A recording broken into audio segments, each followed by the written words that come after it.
स्वागत है जी आपका। तो आज हम एक्सरसाइज 5.3 का क्वेश्चन नंबर थर्ड करेंगे। तो इसका सबसे पहला क्वेश्चन है, in an AP given a is equal to 5, d is equal to 3, a n is equal to 50, find n and S n. तो बेटा ए की वैल्यू दे रखी है, डी की वैल्यू दे रखी है, लास्ट टर्म दे रखी है यानी कि ए एन। ए एन और एल दोनों एक ही होती है, ठीक है। तो उसकी वैल्यू 50 दे रखी है, एन की वैल्यू पता करनी है हमें और सम पता करना है। तो ए की वैल्यू 5 है, डी की 3 है, ए एन की 50 है, एन की वैल्यू निकालनी है। तो ए एन का फॉर्मूला यूज कर लेंगे एन की वैल्यू निकालने के लिए। तो a n is equal to आ जाएगा a plus n minus one into में ये डी आ जाएगा। ए एन मतलब लास्ट टर्म भी होती है, ठीक है। तो 50 की वैल्यू दे रखी है, किसके बराबर आ जाएगा, ए की वैल्यू 5 है प्लस एन की वैल्यू निकालनी है, डी की वैल्यू जो है वो 3 है। तो 5 इधर जाके बेटा माइनस हो जाएगा, तो 50 में से 5 माइनस होगा बेटा, आंसर आ जाएगा हमारे पास 45। तो 5 से 3 डिवाइड कर देंगे, तो 45 को 3 से डिवाइड कर देंगे बेटा 15 आ जाएगा। 15 इज इक्वल टू हो जाएगा n माइनस वन। तो जे माइनस वन इस साइड जाके प्लस का हो जाएगा, तो n की वैल्यू आ जाएगी बेटा यहाँ से 16, ठीक है जी। तो n की वैल्यू कितनी आ गई 16। अब देखो लास्ट टर्म भी दे रखी है, तो हम छोटे वाला फॉर्मूला लगा लेंगे, S n is equal to n by two a plus l जे वाला, ठीक है। आप दूसरा फॉर्मूला भी लगा सकते हो बट लेकिन इससे आसानी से हो जाएगा, कैलकुलेशन कम है। तो 16/2 ए की वैल्यू बेटा 5 है प्लस एल की वैल्यू जो है वो 50 दे रखी है। तो 2 से जो कट जाता है 8 आ जाएगा, तो ये आ जाएगा 8 का 55। तो 55 को 8 से मल्टीप्लाई कर देंगे तो बेटा 440 इसका आंसर आ जाएगा। सेकंड पार्ट में जो गिवन दे रखा है, ए की वैल्यू है 7, 13 है, ए 13 है 35, इसमें हमें डी की वैल्यू निकालनी है और एस 13 की वैल्यू निकालनी है, सम निकालना मतलब 13 टर्म का, ठीक है। 13 टर्म यानी कि एन की वैल्यू बेटा 13 दे रखी है, साफ साफ पता लग रहा है यहाँ से, ठीक है। तो एन की वैल्यू दे रखी है, तो सबसे पहले हम क्या करेंगे, a n is equal to a plus n minus one into में डी, ये फॉर्मूला लगा लिया, यहाँ से एन की वैल्यू निकाल लेंगे। तो ए एन की वैल्यू जो है 35 है, इज इक्वल टू ए की वैल्यू बेटा यहाँ से 7 आ जाएगी प्लस देखो एन एन ए 13 बोल रहा है, तो इसका मतलब यहाँ पर एन की वैल्यू 13 होगी, 13 माइनस वन, डी की वैल्यू हमें निकालनी है, वो एज इट इज लिख लेंगे। तो 7 इस साइड जाके माइनस होगा कि हमारे पास 28 बच जाएगा, और ये 13 में से 1 माइनस करेंगे ये 12 डी आ जाएगा। यहाँ से डी की वैल्यू निकाल लेंगे, 28/12 आ जाएगा। तो यहाँ से डी की वैल्यू ये आ जाती है 7/3। का फॉर्मूला लगा लेंगे, 2a वाला फॉर्मूला लगाते हैं क्योंकि डी की वैल्यू है इसमें। तो 2a plus n minus one into में जे डी, दूसरा फॉर्मूला लगा सकते कोई भी लगा लो आप। तो फॉर्मूला ये हो जाएगा S n is equal to n by two 2a plus n minus one into d. तो बेटा एस 13, एन की वैल्यू 13/2 आ जाएगा। 2a की वैल्यू हमारे पास जो है वो कितनी है 7 है, प्लस एन की वैल्यू 13 है माइनस वन, और डी की वैल्यू 7/3 है, अभी निकाली है। तो 7 2 का 14 हो जाएगा, प्लस 13 में से 1 माइनस करेंगे 12 आ जाएगा। तो 12 को मल्टीप्लाई कर देंगे 7/3 से, ठीक है जी। तो सॉल्व कर लेंगे 13/2, ये आ जाएगा 14 प्लस ये 3 जो है 12 से कट जाएगा, 4 आ जाएगा, 4 7 का 28 होता है। तो 14 प्लस 28 कर देंगे 13/2,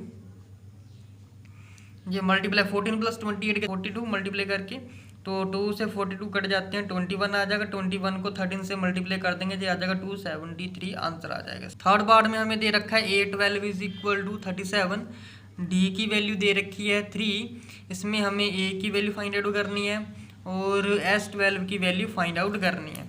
तो ए 12 एस 12 इट मीन्स एन की वैल्यू यहाँ से दे रखी है, एन इज इक्वल टू कितना आ जाएगा 12 आ से। तो ए 12 किसके बराबर है 37, तो ए 12 को कैसे लिखेंगे, ए में अगर हम 11d ऐड कर देंगे तो 37 के बराबर आ जाएगा। तो a plus 11 of 3 is equal to 37 आ जाएगा। तो 11 3 का 33 जो है उधर जाके माइनस हो जाएगा, तो ए इज इक्वल टू आ जाएगा बेटा 37 में से 33 माइनस कर देंगे तो ए की वैल्यू जो है हमारे पास वो निकल के आ जाएगी, कितनी आ जाएगी बेटा हमारे पास 4। अब सम का फॉर्मूला लगा लेंगे, तो s n is equal to हो जाएगा n/2 2a plus n minus one into में डी। तो n की वैल्यू तो 12 है, तो s 12 is equal to 12/2, 2 of a की वैल्यू 4 है, प्लस जो आ जाएगा 12 माइनस वन, डी की वैल्यू 3 है। सॉल्व कर लेंगे, 2 6 का 12 आ जाएगा, तो 2 4 का बेटा ये आ जाएगा 8, प्लस 12 में से 1 माइनस करेंगे 11, मल्टीप्लाई कर देंगे 3 से 33। तो 6 मल्टीप्लाई बाई 8 प्लस 33, ये आ जाएगा बेटा हमारे पास 8 प्लस 33 कितना होता है 41। अब मल्टीप्लाई कर देंगे तो आंसर हमारे पास आ जाएगा 246, ये आंसर आ गया बेटा इसका। फोर्थ पार्ट में जो है हमें दे रखी है value A3 is equal to 15 और S10 की वैल्यू दे रखी है 125, सम दे रखा है। अब D की वैल्यू फाइंड आउट करनी है और A10 की भी वैल्यू फाइंड आउट करनी है। तो A3 इज इक्वल टू 15 है, मतलब A3 को कैसे लिखेंगे, A में अगर हम 2D ऐड कर दें तब जाके कितना आ जाएगा 15। क्वेश्चन नंबर 1 मान लेते हैं। अगर हम सम का फॉर्मूला लगाएं तो SN इज इक्वल टू, जो हमें क्वेश्चन में दे रखा है सम, तो SN इज इक्वल टू हो जाएगा n/2 2A plus n-1 D, ठीक है। 125 इज इक्वल टू n/2, अच्छा n/SN का, ठीक है। n मतलब S10 दे रखा है, इट मीन्स यहाँ पर 10 वैल्यू होगी, डिवाइडेड बाई 2 आ जाएगा 2। A की वैल्यू तो हमें फाइंड आउट ही करनी है, एज इट इज रहने देंगे। तो n-1, n मतलब जो है 10 दे रखा है, माइनस कितना आ जाएगा 1, ये D मल्टीप्लाई सॉल्व कर लेंगे। 2 5 का 10, इधर जाके 125 के साथ डिवाइड हो जाएगा, तो ये आ जाएगा 2A प्लस 9D। हमारे पास 25 is equal to 2A plus 9D, number से 2 दे देते हैं। तो इक्वेशन नंबर 1 है हमारे पास A plus 2D is equal to 15, A plus 2D is equal to 15 और एक अभी निकल के आई है, वो कितनी है हमारे पास 2A plus 9D is equal to 25। अब इनमें से किसी भी एक वैल्यू को एलिमिनेट करना पड़ेगा, उसके लिए हमें मल्टीप्लाई करना पड़ेगा। तो पहले वाली टर्म को हम 2 से मल्टीप्लाई कर देंगे, बिकॉज यहाँ पर हमें एलिमिनेट करने, इसलिए पहले वाली इक्वेशन को 2 से मल्टीप्लाई कर देंगे और दूसरे वाली एज इट इज रहने देंगे 1 से मल्टीप्लाई कर देंगे। तो 2 से मल्टीप्लाई करने के बाद ये चीज़ बन जाएगी हमारे पास 2A प्लस, ये भी 2 से हो जाएगा, 4D इज इक्वल टू, ये भी 2 से हो जाएगा, ये आ जाएगा 30। तो 2A सेकंड वाली एज इट इज रहने देंगे, ठीक है, बिकॉज ऑफ 1 से ही मल्टीप्लाई करना है। अब सब्ट्रैक्ट कर देंगे तो नीचे वाले टर्म का सिंबल चेंज हो जाएगा, 2A से 2A कट जाएगा। अब -9A है प्लस के 4D है, तो आंसर आ जाएगा -के 5D। अब माइनस के 25 या प्लस के 30 है, तो माइनस करेंगे ये आ जाएगा हमारे पास 5। तो यहाँ से D की वैल्यू जो निकल के आ जाएगी वो आ जाएगी -के 1।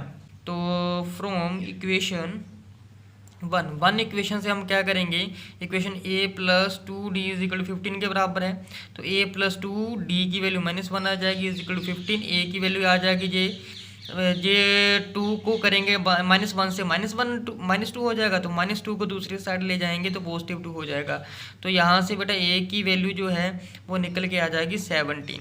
फिफ्थ है D की वैल्यू 5 है, S9 की वैल्यू 75 दे रखी है, A9 की वैल्यू पता करनी है और A की वैल्यू पता है, बिल्कुल एज इट इज करना है। तो सम दे रखा है यहाँ पर, तो सम का फॉर्मूला लगा लेंगे। SN इज इक्वल टू होता है बेटा n/2 2A प्लस n-1, ये मल्टीप्लाई में D आ जाएगा, ठीक है जी। S9 है, मतलब n की वैल्यू 9 पुट कर देंगे, तो ये सम भी दे रखा है 75 इज इक्वल टू 9/2 2A की वैल्यू एज इट इज है प्लस n-1, D की वैल्यू 5 है, यहाँ पर 5 पुट कर देंगे, यहाँ पर बेटा 9 रख लेंगे, ठीक है। 9-1 आ जाएगा, तो 75 इज इक्वल टू 9/2 ब्रैकेट में 2A प्लस, तो 9 में से 1 माइनस करेंगे 8 आ जाएगा, 8 को 5 से मल्टीप्लाई करेंगे 40 आ जाएगा। क्या करेंगे 2 को इस साइड लेकर आएंगे, तो 75 से ये 2 मल्टीप्लाई में और ये 9 डिवाइड में चला जाएगा, इज इक्वल टू आ जाएगा 2A प्लस 40 के बराबर। 2A is equal to 50/3 minus के 40, ये 40 साइड जाके माइनस हो जाएगा, इस तरीके से लिख लिया। तो 2A इज इक्वल टू आ जाएगा हमारे पास 50 - 120 डिवाइडेड बाई 3, तो 70/3। A इज इक्वल टू आ जाएगा -70/3 अगेन, ठीक है। तो A की वैल्यू आ जाएगी हमारे पास यहाँ से -35/3। 9 की वैल्यू निकाल लेंगे, A में 8D ऐड करके, तो A की वैल्यू हमारे पास कितनी आई है -के 35/3 प्लस 8D की वैल्यू जो है वो है 5, ठीक है। तो A9 इज इक्वल -के 35/3 प्लस 40, तो ये वैल्यू आ जाएगी -के 35 प्लस 120 डिवाइडेड बाई 3, तो ये आंसर आ जाएगा हमारा माइनस प्लस का माइनस, तो 120 में से -35 करेंगे, ये आ जाएगा 85/3 A9 की वैल्यू।